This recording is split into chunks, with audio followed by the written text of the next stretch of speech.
Breaking news చూస్తున్నారు. టర్కీకి Bharat big shock ఇచ్చింది. నువ్వు కొడితే దెబ్బ ఎలా ఉంటుందో జస్ట్ టీజర్తో చూపిద్దాం అనుకున్నాం.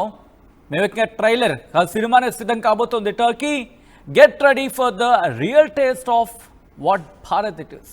అవును, టర్కీకి భారత్ బిగ్ షాక్ ఇచ్చింది. భారత్ మిజైల్స్ కొంటోంది. టర్కీ శత్రు దేశం Greece long range land attack cruise missiles LACM తో పాటు BrahMos supersonic cruise missiles ని కొనేందుకు గ్రీస్ ఆసక్తి చూపిస్తోంది. భారత్ నుంచి గ్రీస్ కు అనధికారికంగా 1500 కిలోమీటర్ల సామర్థ్యం కలిగిన, అంటే 1500 కిలోమీటర్ల రేంజ్ కలిగిన LACM తో పాటు మరికొన్ని క్షిపణులు కావచ్చు, మిసైల్స్ ని కావచ్చు ఇచ్చేందుకు ఆసక్తి చూపిస్తోంది భారత్ గ్రీస్ కి ఇచ్చేందుకు. మరి ముఖ్యంగా గ్రీస్ కూడా భారత్ నుంచి కొనేందుకు మరింత ఆసక్తిని చూపిస్తోంది. ఆపరేషన్ సింధూర్ సమయంలో పాకిస్తాన్ కు టర్కీ సాయం అందించింది. డ్రోన్లను అందించి ఇటు భారత్ ను దెబ్బ కొడతామని చెప్పి ప్లాన్ చేస్తుంది. ప్రతీకారంగా గ్రీస్ కు సాయం చేస్తోంది భారత్ మిసైల్స్ తో రక్షణ సామర్థ్యం పెంచుకోవాలనుకుంటోంది గ్రీస్. టర్కీ గ్రీస్ మధ్య దీర్ఘకాలికంగా ఉద్రిక్తతలున్నాయి, వివాదాలున్నాయి. ఈ నేపథ్యంలోనే ప్రస్తుతం భారత్ కు గ్రీస్ కు మధ్య ఈ ఒప్పందాలు చర్చలు జరుగుతున్నట్టుగా తెలుస్తోంది. గ్రీస్ కు భారతదేశం S-400 ఆ మిసైల్ సిస్టమ్ ఉంది కదా, అది అప్పగించే అంశానికి ఇన్ఫాక్ట్ అప్పగించడం ద సెన్స్ వాళ్ళు ఆసక్తి చూపిస్తున్నారనే చర్చ జోరందుకుంటోంది. ఈ నేపథ్యంలోనే భారత్ మిసైల్స్ ను గ్రీస్ కొనుగోలు చేయాలనుకుంటోంది. ఎందుకంటే భారత్ ఇక్కడ పాకిస్తాన్కు ఎటువంటి రుచి చూపించిందో యావత్ ప్రపంచం కూడా చూసింది. పాకిస్తాన్ ఎన్ని కబుర్లు చెప్పినా, పాకిస్తాన్ ఇంకెంత దారుణంగా మాట్లాడినా, పాకిస్తాన్ ఎటువంటి కుతంత్రాలకు తెరలేపినా, పాకిస్తాన్ ఇంకా ఎటువంటి హేయమైన మాటలకు దిగినప్పటికీ కూడా, దుర్మార్గపు చర్యలకి ఉపక్రమించినప్పటికీ కూడా భారత్ ఎక్కడ ఆగింది లేదు. దెబ్బకు దెబ్బ తీస్తోంది భారత టర్కీని. మరి ముఖ్యంగా గ్రీస్కు తన ఆయుధ సాయం అందించేందుకు భారత్ సిద్ధమవుతుందంటే అర్థం చేసుకోవచ్చు.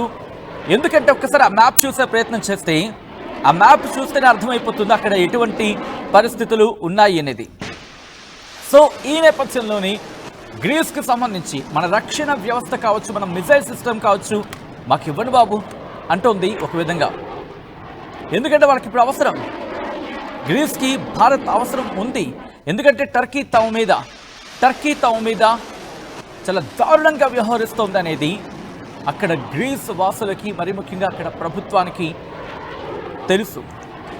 మరి ముఖ్యంగా వాళ్ళిద్దరికి మధ్య ఉన్న శత్రుత్వం ఈనాటిది కాదు, ఏనాటితో ఎప్పటి నుంచో, మరి ముఖ్యంగా కొన్నేళ్ల క్రితం నుంచి అనే చెప్పుకోవాలి. కొన్నేళ్ల క్రితం నుంచి కూడా వీళ్ళిద్దరి మధ్య ఆ ఇబ్బందికర వాతావరణం ఉంటూనే ఉంది. ఎప్పటి నుంచి అంటే కనుక దాదాపుగా ఇది ఒట్టమన్ సామ్రాజ్యం పాలన నుంచి, ఎందుకంటే 1830లోని ఒట్టమన్ సామ్రాజ్యం నుంచి స్వాతంత్రం పొందినప్పటికీ శతాబ్దాల ఒట్టమన్ పాలన కావచ్చు, గ్రీకు ప్రజల తిరుగుబాట్లు కావచ్చు, రెండు దేశాల మధ్య ఆ దీర్ఘకాలిక విభేదాల కారణమయ్యాయి. దీంతోపాటు 1922లో గ్రీకు సైన్యం ఓడిపోయిన తర్వాత టర్కీ రిపబ్లిక్గా ఏర్పడింది. అక్కడ 1923లో మొదటి ప్రపంచ యుద్ధ సందర్భంలో యుద్ధ మిత్ర దేశాలుగా టర్కీ ఒక ఆధునిక సరిహద్దును నిర్ణయించే క్రమంలో ట్రీటీ ఆఫ్ లౌసాన్ పై సంతకం చేశాయి. ఈ ఒప్పందం చారిత్రాత్మకమైనది, ఎందుకంటే శత్రుత్వాన్ని పూర్తిగా పరిష్కరించలేకపోయింది అనే మాట కూడా ఇక్కడ వినిపిస్తూ ఉంటుంది. దీంతోపాటు అక్కడ అనేక కారణాలు, మరి ముఖ్యంగా అక్కడ కూడా వాటర్ ఇష్యూస్ ఉన్నాయి, ఎయిర్ ఇష్యూస్ ఉన్నాయి, ఇవన్నీ. సో ఇప్పుడు భారత్ ప్రతీకారం తెచ్చుకుంటుంది. టర్కీ కుతంత్రాలను ఏదో అంటూ ఉంటాం కదా, ముళ్ళుని ముళ్ళుతోనే తీయాలని చెప్పి, ఏమంటారు, ముళ్ళుతోనే తీయాలి. సో వీళ్ళకు కూడా జలాల విషయంలో ఇష్యూస్ ఉన్నాయి, ఎయిర్ ఇష్యూస్ ఉన్నాయి, గగనతలం విషయంలో ఆ ఇష్యూస్ని వాళ్ళు ఎదుర్కొంటున్నారు. దాంతోపాటు నేచురల్ గ్యాసెస్కి సంబంధించి కావచ్చు, ఆ ఫ్యూయల్ విషయంలో కావచ్చు, వీటి విషయంలో కూడా ఇష్యూస్ని వాళ్ళు ఇబ్బంది ఎదుర్కొంటున్నారు. ఎందుకంటే అక్కడ నేచురల్ గ్యాస్ సంబంధించి ఆ అన్వేషణ మీద పోటీ హక్కులు, నావంటే నావి అంటూ కూడా వాళ్ళిద్దరూ ఒక విధంగా చెప్పాలంటే ఒక రకంగా పోట్లాటకు దిగినట్టే. ఆ సైప్రస్ వివాదం అది ఎప్పుడది 19వ శతాబ్దం నాటిది. 1974లో టర్కీ సైప్రస్ను ఆక్రమించినప్పటికీ, ఇన్ఫాక్ట్ టర్కీ సైప్రస్ను ఆక్రమించినప్పటి నుంచి గ్రీక్కి టర్కిష్కి వీళ్ళిద్దరికి మధ్య ఇష్యూస్ రన్ అవుతూ ఉన్నాయి. గ్రీక్కి టర్కిష్ సైప్రియట్ భూభాగాలుగా విభజించిన సందర్భం ఇది రెండు దేశాల మధ్య ఉద్రిక్తతలకు ప్రధాన కారణమైంది. అంటే 19వ శతాబ్దం నుంచి అది కంటిన్యూ అవుతూనే ఉంది. సో ఇప్పుడు ఇండియన్ మిసైల్స్ని గ్రీస్ కొంటోంది. ఇండియన్ మిసైల్స్ని గ్రీస్ గ్రీక్ ప్రజలు ఇప్పుడు కోరుకుంటున్నారు. ఒక్కసారి ఆ విజువల్స్ చూద్దాం, మన సత్తా ఏంటో విజువల్స్ చూద్దాం.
రైట్, ఇండియాకు సంబంధించి, ఎందుకంటే ఇప్పుడు ఇండియా సత్తా ఏంటి, ఇండియా ఏం చేయగలదు అనేది యావత్ ప్రపంచం చూసింది.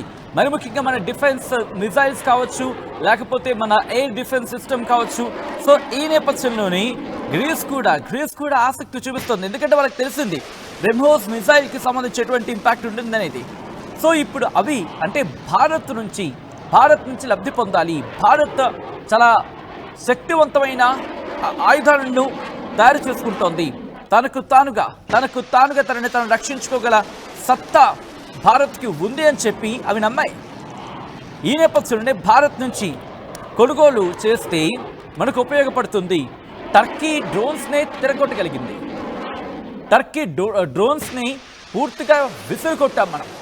ఇటు భారత భూభాగంలోకి వచ్చే లోపలికి వాటిని తిప్పుకొట్టిన సందర్భం ఉంది. ఆ దేశంపై మిజైల్స్ను అంటే గ్రీక్ సంబంధించి మద్దతు ఇస్తూనే ఎందుకంటే వాళ్ళకి పడి సావదు అక్కడ. భారత్ నుంచి గ్రీస్ అత్యాధునిక long range land attack cruise మిసైల్స్ని కొనుగోలు చేసింది. ఒకవేళ భారత్ గ్రీస్కి క్షిపణికి వాళ్ళకి ఇచ్చిందనుకుందాం. భారత్ కనుక గ్రీస్కి క్షిపణి కనుక ఇస్తే అది వ్యూహాత్మక చర్య కావచ్చు అంటూ కూడా నిపుణులు చెప్తున్నారు. మరి ముఖ్యంగా పహల్గామ్ ఉగ్రదాడి తర్వాత భారత్ ఆపరేషన్ సింధూర్ పేరుతో పాకిస్తాన్ ఉగ్రవాద స్థావరాలపై దాడులు చేసిన సంగతి మాట్లాడుకున్నాం. ఆ తర్వాత పాక్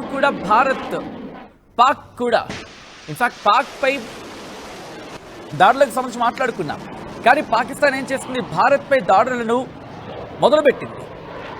దాంట్లో టర్కీ హస్తం ఉంది. టర్కీ డ్రోన్లు ఉన్నాయి. ఆ తర్వాత టర్కీ ఎటువంటి పన్నాగాలకు పడిందో మనం చూసాం. భారత సైన్యం వాటిని సమర్థవంతంగా తిప్పికొట్టిందనే చెప్పుకోవాలి.